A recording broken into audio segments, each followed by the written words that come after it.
whole objective as what they were trying to do with the business. So I think if you can run lean at the beginning and self-fund, I think that's the best way to do it, personally, unless it's something that, you're building software and it's $500,000 or something you have to come up with to invest in. But, for me, that's just always been something I've really taken a lot of pride in, is just having been able to run this with very low overhead. And I've stuck to remotely operating the business for that low overhead as well. So we've been able to make it work. But that's like the biggest thing I think I would think of after just speaking with other business owners this year.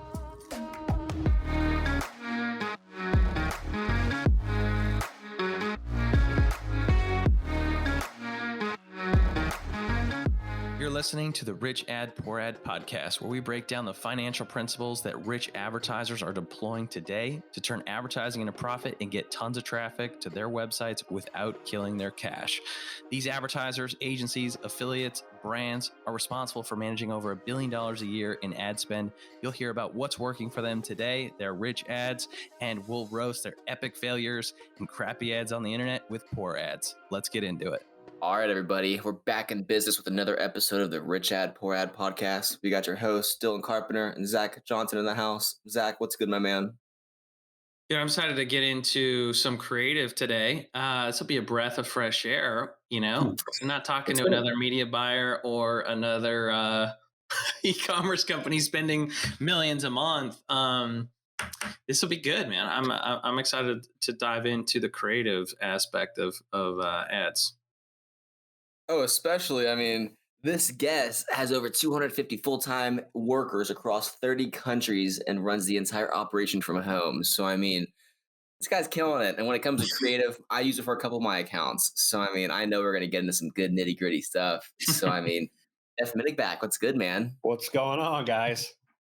No Limit Creatives is what's going on, man. I was shocked when you told me that you guys have, you're producing over 8,000 creatives a month. Like, what? Yeah, it's a crazy number. It's with all the requests we get, a lot of them are like different size variations for different platforms, different creatives and text variants for split testing. So we pump out just an insane volume of requests. It's really crazy.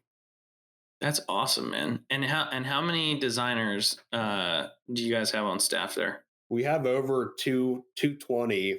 We have over 250 people full time, but the designer side is over 220. I don't know the exact number, but it's crazy. It's been just a couple of years. Last year we had 2019 we had 100 people, just over 100 people. So in that year, wow. We brought on 150 new people, and we wanted to try to get ahead of all these requests.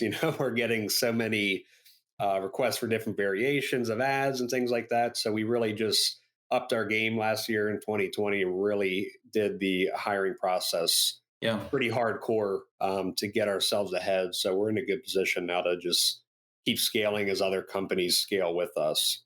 Now, what percentage of maybe your client base or just the overall requests, like how much of that really is ad creative specifically? Oh my gosh, it's a ton. I think that's the number one there you go. design that we get is ad requests. So it would be probably 70% easily of our requests are ads. Hey, there you go, man.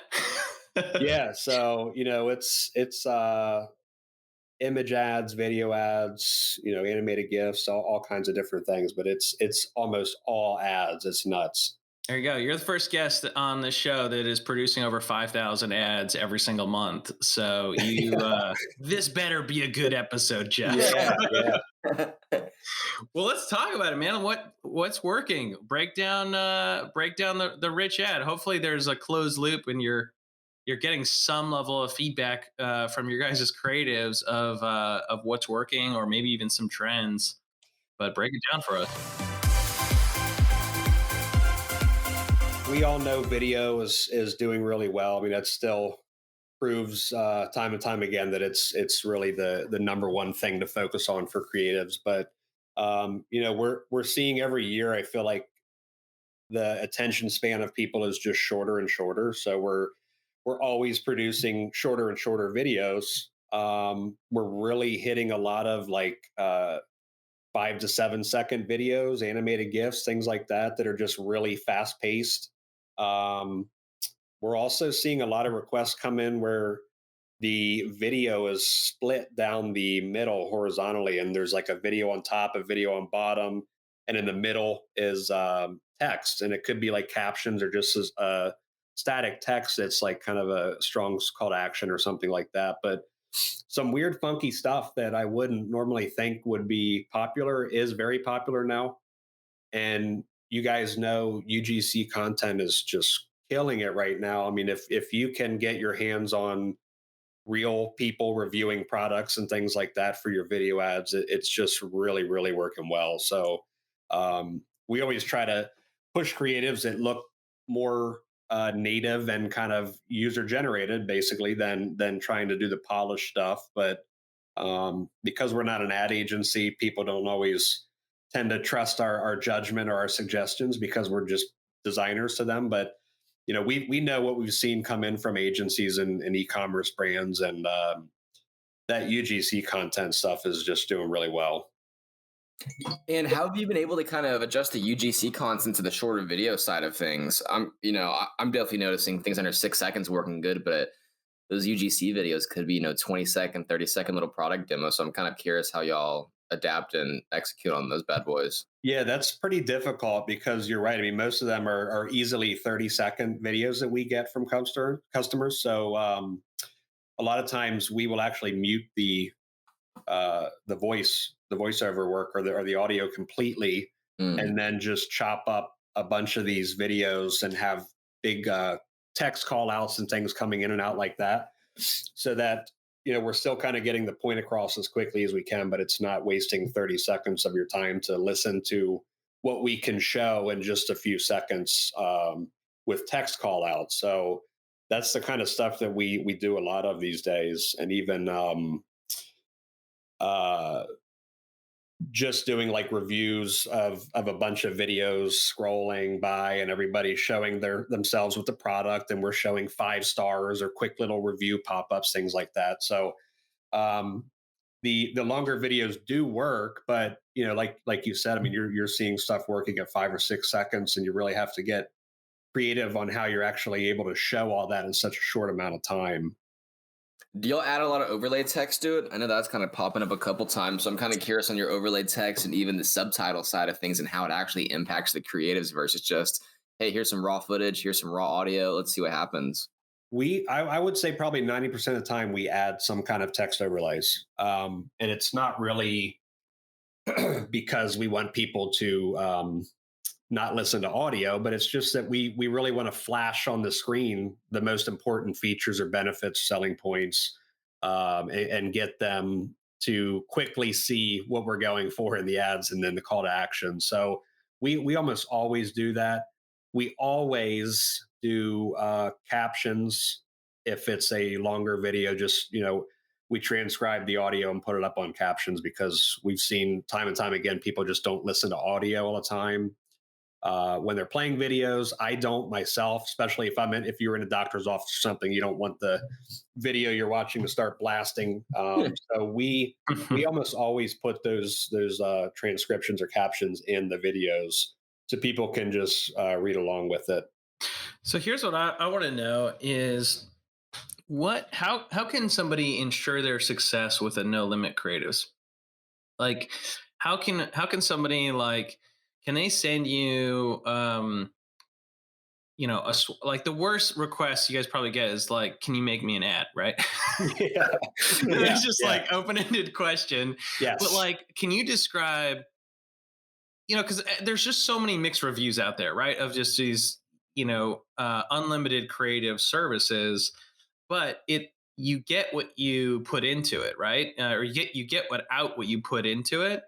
And I think just a little bit of 411 on how can somebody give you the absolute best request at No Limit Creatives to ensure that they're getting the best ad creatives. Can they send you a swipe file? Can they send you their best competitors' ads? Can they send you, their current performance? What advice would All you of the above. And I think Dylan's probably seen this, but we do have a standardized brief in our system, and it basically it works across all fronts, not just ad creatives, but it basically it asks for things like, what is the ad promoting, or what is the product or service, who's the target audience, is there any specific text that you want to show, what's the web address so we can look at the branding, and is there any branding we need to follow, things like that are stuff that we need to know at a bare minimum. But as far as the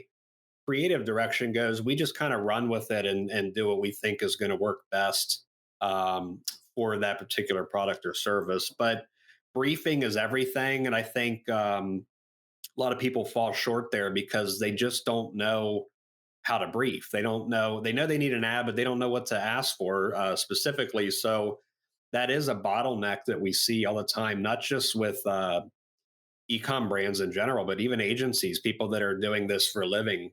They really lack the understanding of how to properly brief a design team. So sharing examples is huge for us. If we can see examples of what people are kind of looking to have created, showing us competitor ads, we have design libraries that you can reference for inspiration and things like that. So even swipe files, I mean, like I said, all the above, anything that can show us visually what you're after is going to just make the results so much better. It really, it's hard to remotely work with designers in general, and then to convey your vision to them in written format is really difficult. So if you can show visuals, it just goes so much further. We even have people doing like Loom screen recordings, kind of talking while they're showing things on the screen, and that's been really helpful for us too. This episode is brought to you by Funnel Dash's Ad Card, the only charge card exclusively for your digital ad spend. And if you're an ad agency that manages 7 or even 8 figures a year in media and ad spend for your clients, and you're looking to double your profits over the next 6 to 12 months, then check out Ad Card. See, the typical agency model is this. You charge 10% of your spend, you make 10 to 20% margin at the end of the day. So that's really 1 to 2% of your client's spend that is profit in your business. The easiest way to double that is to really find a way to earn in that 1 to 2% cash back of the card that is on file of your client's ad account. And before Ad Card, what you had to do was invoice all your clients for their ad spend up front, which is really difficult on a cash flow basis and very difficult ask. And then you had to put the card on your own Amex or whatever card of choice to get that level of value back into your business. With Ad Card, it's entirely different and streamlined. You simply get your clients on Ad Card and make yourself the agency of record, and you'll get the cash back as long as you're managing the ad spend. It's a great way to double your profit without doing any additional work. Check it out at funneldash.com. Okay. So yeah, what's somebody not do, Jeff? What is the formula for a poor ad? Exactly how you said before. We want an ad, and that's all you say. I mean, if you don't know, from a marketing perspective, what your goal is with the ads. I mean, if you're just clueless on the ad front, um, and you expect a designer or even freelancer in-house person to just come up with an ad, it's not going to be a good result. I mean, we find the most success working with people that have creative strategists or directors on staff, because they're the type of people that they understand marketing and they also understand design, so they can really help um, kind of give you the visual on exactly what they're looking for. But if you come to us or any designer and just say, we need ads for this website, we're not marketers ourselves. We're just designers, and our focus is just to pump out as many variations of creatives for you every month as we can, so that you can split test the heck out of everything. But we would always need to know some kind of bare minimum briefing or instructions. Otherwise, you're just going to get a lot of things that we're thinking you want to see, but that's not what you had in mind. And 10 rounds of revisions later, we're still not getting to the end of the finish line there. So I would Mhm. say you just don't want to go into this not having any idea what you're looking for or wanting. That almost makes me want to hear a nightmare story you've had to deal with on the creative side. Has there ever been a specific Yeah, scenario that popped up? most revisions. That's what I Oh want my to know. gosh, we should keep a log of that. It would be really interesting to see. I know, as a freelancer, before I started NLC, I started kind of building my reputation on Upwork, and that's where I started landing jobs and kind of getting a more steady income, things like that. But there was a lot of times where people would come to me and say, I need ads for this landing page, and it would be like literally a Shopify template with nothing on it but one picture of a product and no assets and no text about the product. They don't know who their target market is. I mean, I've had several scenarios where that has happened, and it's always been a nightmare because I'm not a miracle worker, and I can design what they're looking for, but they just, if you don't have assets or anything to work with, it's really difficult. So we run into a lot of we work with a lot of drop shippers now, and everybody has the same products, the same photos from AliExpress or whatever, and No, that's funny. it's like what we can only do so many things with these same assets, and everybody's kind of getting the same stuff. But Oh, that's hilarious. yeah, Okay, so let's talk about that for a second. What do you think, if you were to guess, like what do you think the typical profile is of your customer? Is it like this kind of solo advertiser drop shipper spending like a couple grand a month figuring things out, or are they pretty established businesses? Like who are the people using No Limit Creative? it's all over the place. I mean, I think the two biggest areas of our business are e-commerce and marketing agencies. Those are they take almost 100% of our industries. So the rest are kind of like startups, brick and mortar service based companies, things like that. But um, we have some really big brands that we work with, and like Karanique and Vita Cup and Pluto TV. I mean, Pluto TV was a bigger one because they were bought out by Viacom a couple years back or a few years Mhm. back, and that was a big customer of ours. But we also work with tons of people that are just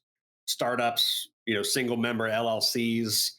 I would say the majority of our client base, though, is smaller budget people, smaller startups, smaller operations. So, with our price point, it makes perfect sense for people like that just getting into the game.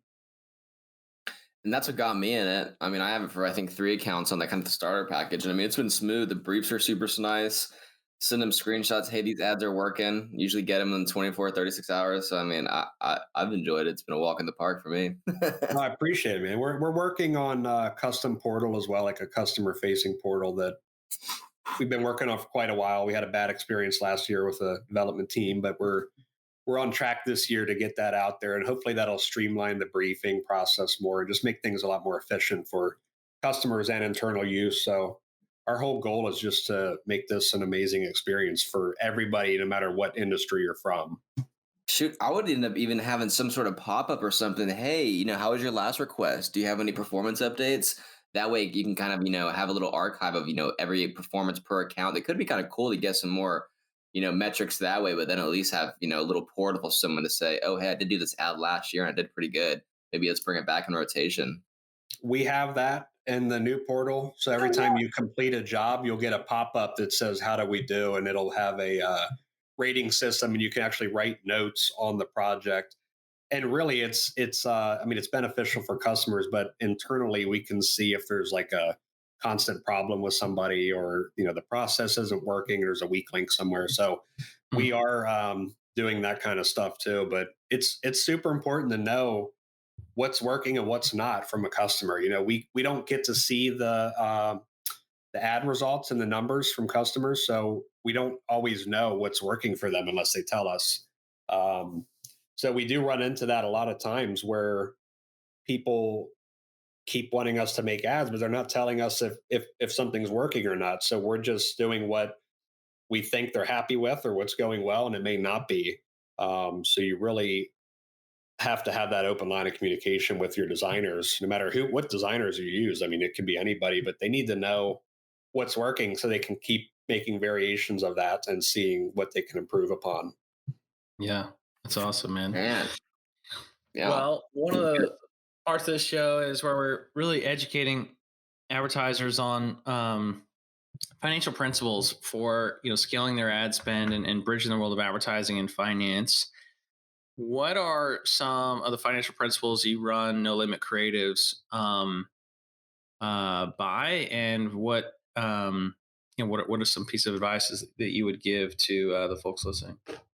I've this year, as I mentioned, earlier before the call, is we're really focused on partnership building this year, and I was amazed at how many companies have VCs that are not cash funded or anything like that, which makes sense. I mean, depending on what you're if you're a SaaS company or something, you're going to need a lot of money to build something like that. But we were 100% cash funded. I mean, I just started this and ran it really lean to just get by on the bare essentials and stuff. But I personally would never have a VC. I mean, that's one thing that I think I would say for me as my piece of advice, just because I've seen them take your vision and just throw it out the door and tell you exactly what they want to see, and it's really, and at some point you just kind of fall off the rails and you're not really going in the direction you had hoped initially. Not having investors or anybody helping with funding has really kept me focused on exactly what I want to do with this business. And I've never had anybody steer me off course or anything like that, or tell me what I should or shouldn't do. And that's something I've talked to people so many times that really struggle with that, because they just kind of lose that fire and motivation, and their whole objective as what they were trying to do with the business. So I think if you can run lean at the beginning and self fund, I think that's the best way to do it. I mean, personally, unless it's something that you're building software and it's $500,000 or something you have to come up with to invest in. But for me, that's just always been something I've really taken a lot of pride in, is just having been able to run this with very low overhead, and I've stuck to remotely operating the business for that low overhead as well. So we've been able to make it work. But that's like the biggest thing I think I would think of after just speaking with other business owners this year. We got to get these other businesses owners on talking about their nightmare stories. No, that's cool. And what advice would you have, for folks just on investing into creative, right? Like, do you have some thoughts on, like, hey, here's, if you're spending XYZ in ads, like, here's how much you should be spending in creative, or here's like when you graduate from a No Limit Creatives to like when you should throw down for a $20,000 creative package, right? How do you think about investing in like real long-term assets versus kind of short-term iterative production? I think we personally don't know when that point is in somebody's business, but I think for the companies we deal with specifically in e-commerce, for example, I think they all hit a point where these smaller ads just aren't cutting anymore, and their competition's running high-end productions, and they're running stuff they're shooting in their basement. So we work with all of the above. I mean, those small companies, people that shoot at home, people that get full production work done. But I think really just look at where you're at in your business. If you can afford to get into those more expensive productions, it's definitely worth it, because we just at the end of last year paid a lot of money with Bacon and Eggs, who you guys know is a production company out in LA, and had them make a couple of really amazing productions for us. They were just way, way, way above what we run as in our own company for our own ads. So we've seen some really awesome results there too. But it's hard to say. I mean, I think everybody's just kind of different in where they're at in the journey in business. But these smaller ads and just running tons of variations works really well, and it always has. But I think if you can afford to get into some more custom stuff, you'll definitely see the return. That's awesome, The man. funny part about this all is the amount of, poor ads and rich ads we've had on from, I know Treff Hot Sauce was a good example of them spending a good amount on a professional commercial, maybe 10 to 15K for this video versus another video, which was they went to a little, hot sauce fair, just had videos of people trying the hot sauce, and that outperformed it substantially, and it was a free video. So it's kind of cool sometimes that you can kind of put those together and see what works best, to where that professional video could have been better on YouTube, but you're never going to know really. So Yeah, I've seen their ads a bunch too, all of a sudden. But I think the whole native looking ads just are really working well. I feel like people resonate with those better. They feel like a real person like them has made this, and it's not expensive corporate production. So yeah, I think it really just depends the type of business. I mean, if you're really established, you have a huge following. I think those high end productions work really well. But you're hitting cold audiences with those. I mean, it's really hard to get people to just sign up right away from things like that. So I feel like for me as a business owner, I like to focus on those smaller productions or smaller motion graphics based videos and just pump out tons of them. And then as I get a warmed up audience, I start hitting them with higher end production. Oof, I love this. Well, Jeff, this has been amazing. Thank you so much for your time. Tell us how we can support you and how people can get in touch. Yeah, thank you guys too. I appreciate it. So nolimitcreatives.com is our website. Check us out. We're a subscription-based design service, but we do have one-off options as well. So if you're not in the realm of subscription-based services right now, you can still get single orders for graphics or videos. We have Amazon packages now too. So check us out there and see how we can help. I use them. I love them. Sign up, y'all. Appreciate it, man. See you, Thanks Jeff. for coming on, man. All right, guys. Thank you so much. Take care. Thanks so much for listening to another episode of the Rich Ad Poor Ad podcast. If you're like me and listen to podcasts on the go ahead and subscribe on Apple Podcasts, Spotify, YouTube, and richadpoorad.com/podcast. And if you absolutely love the show, go ahead and leave a review and a comment, share with a friend. If you do, take a copy, screenshot of it, email me, Zach@funneldash.com, show me you left a review, and I'll give you a free copy of the Rich Ad Poor Ad book. To learn more about the book, go to richadpoorad.com. To leave a review, go to richadpoorad.com/review. Thanks again.